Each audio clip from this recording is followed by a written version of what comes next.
Film की शुरुआत में एक ग्रह देखा जाता है जहां अजीब जीव रहते हैं। उस ग्रह का नाम क्रिप्टन है और उस ग्रह के निवासी चिंतित थे क्योंकि क्रिप्टन धीरे धीरे जड़ से खत्म हो रहा था। वहां एक जोड़े के घर में एक बच्चा जीवन में आता है। बच्चे के पिता का नाम जॉरेल था। वह अपने ग्रह की स्थिति के कारण भी परेशान था। वह अपने ग्रह का आनुवांशिक कोडेक्स प्राप्त करना चाहता था। इसका मतलब एक ऐसी चीज है जिसमें हर तरह की जानकारी के साथ ग्रह का डीएनए था। इसके प्रयोग से इस ग्रह के समान कोई दूसरा ग्रह आबाद हो सकता है। वह इस कारण से सर्वोच्च परिषद में जाता है और उनसे आनुवांशिक कोडेक्स की मांग करता है कि मैं इस ग्रह को बचाना चाहता हूँ, लेकिन उसे जेनेटिक कोडेक्स नहीं देता है। तब सेनापति अपनी सेना के साथ वहां उपस्थित होता है। वह सब सुन रहा था, इसीलिए उसने परिषद के सदस्य पर अपनी बंदूक तान दी। दरअसल वह जेनेटिक कोडेक्स की भी खोज में था। वह बुरे दिमाग वाला था। वह चाहता था कि यदि अपने ग्रह के निवासियों को दूसरे स्थान पर स्थानांतरित करे, तब दूसरे ग्रह के निवासियों का अंत हो जाना चाहिए। लेकिन जॉरेल का विचार अलग था। वे चाहते थे कि सभी एकजुट होकर रहे। इसी बीच को लेकर बहस हो जाता और मारपीट तेज हो गई। किसी तरह जोरेल बाहर आता है, फिर वह अपने पालतू अजगर को बुलाता है और उस पर सवार होकर उस जगह को छोड़ देता है। फिर जोरेल आनुवांशिक कोडेक्स की तलाश में जाता है और उसके बाद जनरल भी वहां पहुंचता है। वह उस जगह पर हमला करने का भी प्रयास करता है, लेकिन जोरेल के अजगर ने चोट लगने पर उसे वहां से बचा लिया। जोरेल को वह आनुवांशिक कोडेक्स के सौभाग्य से मिलता था। वैसे भी वहां आकर उस कोडेक्स को अपनी पत्नी को सौंप देता है और वह कहता है, लो और अपने डीएनए को हमारे बेटे में डाल दो, क्योंकि क्रिप्टन ग्रह नष्ट होने वाला है। जोरेल कहते हैं कि मुझे शुरू से ही पता था कि हमारा बेटा कोई साधारण नहीं है। उसके पास कई क्षमताएं हैं, हमें उसे बचाना होगा, तो उसे बढ़ने से अच्छी रैंक मिल सकती है। फिर वे उसे अंतरिक्ष यान में दूर भेजते हैं। जोरेल ने अपनी पत्नी के पास एक चाबी भी रखी थी। भावुक होकर जोरेल की पत्नी रोने लगती है, लेकिन उन्हें इसे निभाना था। फिर जनरल भी वहां पहुंचता है और वह कई बार हमला करने के बाद जोरेल को मारता है। वह एक बहुत बड़ा हादसा था। अब वह अंतरिक्ष यान की ओर बढ़ता है, तो वह इसे रोकने के बाद उस पर हमला कर सकता है। लेकिन क्रिप्टन की परिषद को यह खबर मिलती है। यह परिषद उसे रोकने के लिए तुरंत एक लड़ाकू भेजती है। अंतरिक्ष यान को किसी तरह के नुकसान से बचाया जाता है। जब परिषद के सदस्यों को इसके बारे में पता चलता है तो वे जोरेल को मार देते हैं। फिर वे उसे सजा के तौर पर एक जगह कैद कर लेते हैं। दूसरी ओर बच्चे के अंतरिक्ष यान को दिखाया गया है जो पृथ्वी ग्रह पर उतरता है और क्रिप्टन अपने निवासियों के साथ वहां नष्ट हो रहा था। अब कहानी वर्तमान की ओर बढ़ती है। एक जहाज में क्लार्क नाम के एक मछुआरे को दिखाया गया है। उनके पास अलौकिक क्षमताएं भी थी। एक विमान है जो पास में दुर्घटनाग्रस्त हो गया था। क्लार्क तुरंत वहां पहुंच जाता है और बचाव दल भी वहां पहुंच जाता है। इस बीच टावर गिरने वाला है, लेकिन क्लार्क अपनी पूरी शक्तियों का उपयोग करके इसे गिरने से रोकता है। लेकिन वह विमान फट गया है। नतीजन क्लार्क भी पानी में गिर जाता है। उसे अपना अतीत याद आने लगता है जब वह बच्चा था। उसके पास किस प्रकार की क्षमताएं थीं। वह चीज़ों के हिस्सों को देख सकता था और दूर से आने वाली आवाज़ें भी सुन सकता था। वह सबसे शक्तिशाली भी था। एक बार उनकी स्कूल बस पानी में गिर गई थी और वह अपनी स्कूल बस और बच्चों को पानी से बाहर ले आया था। उस समय खुद नहीं जानता था कि उसके पास यह कैसे हो गया। क्लार्क के पिता उसे कहते थे, देखो बेटा, मैं जानता हूँ कि आप में अलौकिक क्षमताएं हैं, लेकिन समझ लो बेटा, इसे दुनिया के सामने मत दिखाओ। संसारिक लोग इसे गपशप कहते हैं, इसीलिए उसे अपनी शक्तियों को गुप्त रखना पड़ा। इसीलिए वह एक होटल में वेटर का काम करने लगा। उन्हें यात्रा करने और नई चीज़ों की खोज करने का भी शौक था। एक दिन उसे अपने होटल में किसी के द्वारा पता चलता है कि एक पुराना स्काउट जहाज 1000 साल पहले की जगह पर खोजा गया था। ये जानकर क्लार्क भी इसमें रुचि पैदा हो जाती है और वह वहां जाने के बारे में सोचता है। लोइस नाम का एक समाचार रिपोर्टर भी था। वह यहाँ भी गई थी क्योंकि वह भी मोहक चीज़ की तलाश में थी। रात होते ही वह रिपोर्टर उस लोकेशन की तस्वीरें लेने लगता है और वह तस्वीरों में एक आदमी को देखती है। वह कई और नहीं बल्कि क्लार्क थे, जो स्काउट जहाज का पता लगाने के लिए अपनी आंखों से लेज़र लाइट चश्मा लगा रखा था और वह पहाड़ों पर पड़ी बर्फ को भी पिघला रहा था।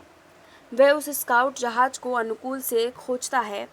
उस स्काउट जहाज में एक मॉड्यूल होता है। क्लार्क के पास एक अजीब सी चाबी थी।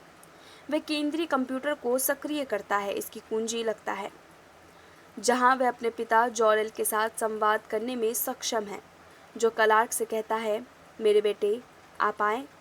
क्लार्क कहते हैं, आप किस बारे में बात कर रहे हैं? जॉरेल बताता है, हम सभी क्रिप्टन ग्रह पर निवास करते थे। तुम मेरे बेटे हो। आपकी माँ और मैंने आपको इस ग्रह पर भेजा था जब क्रिप्टन ग्रह नष्ट हो रहा था। अगर मेरी चिंता है, जेनेटिक कोडेक्स के लालच में किसी ने मेरी हत्या कर दी। वह जेनेटिक कोडेक्स के बारे में मैं सब कुछ बताता है। वह बताता है कि मैंने आपको भेजने से पहले आपके डीएनए का जेनेटिक कोडेक्स डीएनए से मिलाना किया था, जो आपके पास कई अलौकिक क्षमताएं हैं। इसका पूरी तरह से उपयोग करें और मैं इसके लिए एक पोशाक भी प्रदान करता हूँ। वह रिपोर्टर गर्ल भी सब कुछ देख रही है। वह अंदर आकर उस आर्टिफिशियल इंटेलिजेंस मॉडल की तस्वीरें लेने लगती है। वह आर्टिफिशियल इंटेलिजेंस मॉडल उस पर हमला करता है। नतीजतन वह नीचे गिर गई। फिर क्लार्क उसे उठाकर बाहर लाता है। फिर क्लार्क उस स्काउट जहाज को लेकर निकल जाता है। रिपोर्टर हैरान रह गया कि यहाँ कोई स्काउट शिप कैसे हो सकता है। वह चर्चा के लिए उस समाचार कंपनी के पर्यवेक्षक के पास जाती है, जहाँ वह अपना काम करती थी। वह सुझाव देती है, हमें इस समाचार लेख को प्रकाशित करना चाहिए। पर्यवेक्षक कहते हैं, मुझे ऐसा नहीं लगता, यह निश्चित नहीं है, बस इसे यहीं रोक दे। लेकिन वह रिपोर्टर लोइस इस खबर को किसी के साथ साझा करना चाहता था, इसीलिए वह इसे अन्य समाचार रिपोर्टर के साथ साझा करती है। दूसरी ओर यह देखा जाता है कि क्लार्क एक सुपरमैन में बदल जाता है।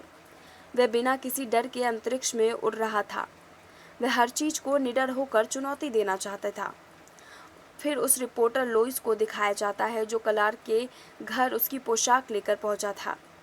अपनी माँ से मिलकर वह अपने पिता की कब्र पर भी जाती है। क्लार्क भी वहाँ पहुँचता है और कहता है, तुम मेरा पीछा क्यों कर रहे हो? लोइस बताता है, क्योंकि तुम मुझे बहुत अजीब लगते हो।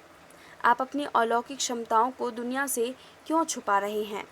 क्लार्क उससे कहता है, आओ मैं आपको अपने जीवन की एक यादगार घटना के बारे में बताता हूँ। वो बताते हैं, एक दिन मैं अपने पापा और माँ के साथ कहीं जा रहा था। हमारे साथ हमारा कुत्ता भी था, लेकिन वहाँ एक बड़ा तूफान आ गया। लेकिन वो बवंडर सब कुछ अपनी चपेट में ले रहा था। हम सब कार से उतर जाते हैं, लेकिन हमारा कुत्ता कार में ही रह गया और फिर पिता उसे बचाने गए, लेकिन वह खुद वहीं फंस गए। मैं उसकी मदद करना चाहता था, मैं चाहता था उसे बचा सकता था, लेकिन उसने मुझे इशारा करके हुए मना कर दिया। कह रहे हैं, अपनी अलौकिक क्षमताओं को किसी के सामने प्रकट ना करे। मैं उसके पास नहीं जा सकता था, इसीलिए बवंडर भी उसे अपने साथ ले गया। अब वह आज नहीं रहे, लेकिन मुझे उनकी सलाह आज भी याद है। अगर मैं उसे बचा नहीं सका तो मैं अपनी अलौकिक शक्तियों को दुनिया के सामने क्यों लाऊं? फिर वह कहती है, तुम दुनिया के लिए अच्छा कर रहे हो, लगे रहो मुन्ना भाई। अपनी माँ के पास जाकर क्लार्क बताता है, माँ मैं सुपरमैन में बदल गया हूँ। अब इस रहस्य से मुझे पता चला है कि मैं शुरू से ही इतना मजबूत क्यों था। यह सुनकर उसकी माँ खुशी से रोने लगती है, लेकिन वह इसके साथ कहती है, क्या तुम मुझे छोड़कर नहीं जाओगे? फिर क्लार्क कहता है, तुम किस बारे में बात कर रहे हो? तुम हमारे साथ होगे।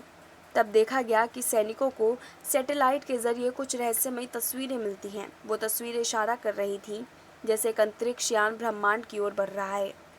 तब उन्हें एक संदेश मिलता है कि हमारे ग्रह का निवासी आपके ग्रह पर है, हम उसे लेने आए हैं, न लौटने पर हम तुम्हारी दुनिया ख़त्म कर देंगे। सुनकर सब परेशान हो जाते हैं, लेकिन उन्हें अपनी सुरक्षा के लिए क्लार्क को फिर से भेजना पड़ा। इसके अलर्ट न्यूज़ कंपनी के सुपरवाइज़र इस खबर को सबके सामने रखते हैं, क्योंकि यह अब कोई रहस्य नहीं था। तब पता चलता है कि जनरल भी क्रिप्टन ग्रह के इस ग्रह के आ चुके हैं। सैनिक और कई एजेंट सुपरमैन की तलाश में हैं। सुपरमैन उसकी वजह से तबाही नहीं मचाना चाहता था, अतः उनके सामने जाकर वह स्वयं को उनके सामने प्रस्तुत करता है। उसे जब्त कर एक कमरे में लाया गया है, जहां लोइस बातचीत के दौरान उससे पूछताछ करती है। वहां एक एडजस्टेड ग्लास है और मिलिट्री भी उन्हें पीछे से सुन रही थी। क्लार्क उस गिलास में जाकर कहता है, तुम्हें मुझ पर नज़र रखने की ज़रूरत नहीं है। मैं आप सभी की सुरक्षा के लिए अपनी हिरासत देता हूँ। चिंता मत करो, बस मुझे उनके पास भेज दो ताकि आप सुरक्षित रह सके। वे इस बातचीत से यह भी जान जाते हैं कि वो बुरा आदमी नहीं है। अब सुपरमैन को खुले मैदान में लाया गया है, जहाँ क्रिप्टन ग्रह के निवासी उसे लेने आते हैं। वे ग्रह पृथ्वी की सेना से अनुरोध करते हैं उन्हें लोइस को अपने साथ ले जाने दें, लेकिन सेना नहीं मानती है। तब लोइस कहता है, चिंता मत करो, मुझे अभी जाने दो। उत्तर वह उनका साथ देती है। लोइस एक कमरे की कैद में है, क्रिप्टन ग्रह तक पहुंच रहा है। वह जनरल आता है सुपरमैन के लिए। वह सुपरमैन से कहता है, इसके बारे में भी जानते हैं कि क्रिप्टन अब नष्ट हो गया है, इसीलिए मुझे वहां रहने के लिए पृथ्वी ग्रह पर जाने की ज़रूरत है। तो आप इसके लिए मेरा साथ देंगे। मुझे बताएं कि जेनेटिक्स कहाँ हैं। सुपरमैन कहता है कि मुझे नहीं पता। तब जनरल कहते हैं, इसका मतलब है कि आप चाहते हैं कि मैं एक नया क्रिप्टन अस्तित्व में ला सकूं, जो आप सभी को मार रहा है। दूसरी ओर कक्ष में लोइस दिखाया गया है। उसके पास क्लार्क की रहस्यमयी चाबी थी, जो उसे उसके द्वारा दी गई थी। वह अंतरिक्ष यान की चाबी देती है। फिर जॉरेल फिर से वहाँ दिखाई देता है। वह लोइस से कहता है, मैंने इस अंतरिक्ष यान को बनाया है और इसके सभी तरीकों को से अवगत कराया। बस वही करो जो मैंने कहा है। वह बाहर आता है, उसे ले जाता है और वे उन पर हमला करने लगते हैं। सामान्य सेना भी उन पर हमला करती है। किसी तरह लोइस जॉरेल की मदद से एक अंतरिक्ष यान के माध्यम से अपनी दुनिया में लौट आती है। अब जॉरेल सुपरमैन के पास जाता है और कहता है, आपके पास पर्याप्त शक्ति है, आप उसका उपयोग क्यों नहीं कर रहे हैं? आप अंतरिक्ष यान का दरवाज़ा तोड़ सकते हैं। सुपरमैन अपनी पूरी ताकत से अपना दरवाज़ा तोड़ता है। बाहर आकर वह अधिक शक्तिशाली महसूस करता है। धूप में तपता है। लोइस, जो अंतरिक्ष यान में पृथ्वी ग्रह पर जा रहा था, अंतरिक्ष यान अंतरिक्ष में दुर्घटनाग्रस्त होने लगता है। सुपरमैन तुरंत वहां जाता है और उसे बचाने के बाद आसानी से नीचे लाता है। तब ये देखा जाता है कि पृथ्वी के ग्रह पर जनरल भी आ चुके हैं। वह सुपरमैन की मां के पास जाता है। वह पूछता है, बताओ आपका बेटा कहाँ है और वह आनुवांशिक कोडेक्स कहाँ है? वह उसे ख़त्म करना शुरू कर देता है। उसी समय सुपरमैन वहां प्रकट होता है। वह कहता है, मेरी माँ को छूने की तुम्हारी हिम्मत कैसे हुई? उसे वहां से लेकर जाकर तेजी से उड़ने लगता है और वह उसे डंडों से मारता है। जनरल ने एक विशिष्ट पोशाक पहन रखी थी। उन्हें बीच महान लड़ाई शुरू हो जाती है। सुपरमैन उसके हेलमेट को नुकसान पहुंचाता है, जिससे उसकी सांस लेने में समस्या होती है। मौका पाकर सुपरमैन उसे मारने ही वाला है। फिर जनरल सैनिकों ने उस पर हमला किया। वे जनरल को क्रिप्टन ग्रह पर वापस लाते हैं।